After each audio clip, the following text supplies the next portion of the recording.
Hello guys, welcome to my channel. ఎలా ఉన్నారు అందరూ? బై ద వే అందరికీ బోనాల పండుగ శుభాకాంక్షలు. ఇంకా శ్రావణ మాసం వచ్చేసింది, ఇంకా బోనాల పండుగ శుభాకాంక్షలు చెప్తుంది అనుకోకండి. కొన్ని ఏరియాస్లో ఆషాఢంలో బోనాలు జరుపుకుంటారు, కొన్ని ఏరియాస్లో శ్రావణ మాసంలో బోనాలు జరుపుకుంటారు. సో అందుకనేసి ఆషాఢ మాసంలో జరుపుకున్న వాళ్ళకి అండ్ ఇప్పుడు శ్రావణ మాసంలో జరుపుకోబోయే వాళ్ళకి అందరికీ బోనాలు పండగ శుభాకాంక్షలు. సో ఇవాళ నా recipe bagara rice and chicken curry.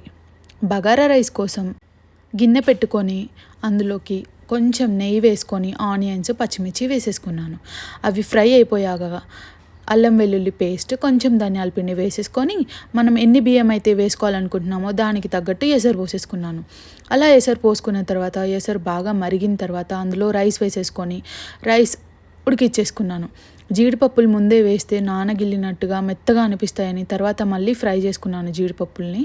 తర్వాత ఎండింగ్లో రైస్లో వేసేసాను. ఇంకా అలా అన్నం అయిపోయింది, బగారా రైస్ ఉడికిపోయింది.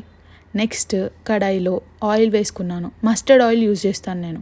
మస్టర్డ్ ఆయిల్ వేసుకొని ఆనియన్స్ పచ్చిమిర్చి కట్ చేసుకున్నాను. ఇంకా అంతే, చికెన్ వేసేసుకొని ముందే మ్యారినేషన్ కోసం పెట్టుకున్న చికెన్ వేసేసుకొని 5 minutes హై ఫ్లేమ్లో ఉడికిచ్చా. సో దట్ అందులో చికెన్లో వాటర్ అంతా బయటకు వచ్చేస్తుంది. ఇంకా తర్వాత చికెన్ మొత్తం డ్రై అయిపోయిన తర్వాత మన ఓన్గా వాటర్ కొంచెం యాడ్ చేసేసుకోవాలి.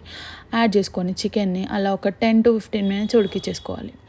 ఈజీ అండి, bagara rice and chicken curry best combination కదా ఇవి రెండు.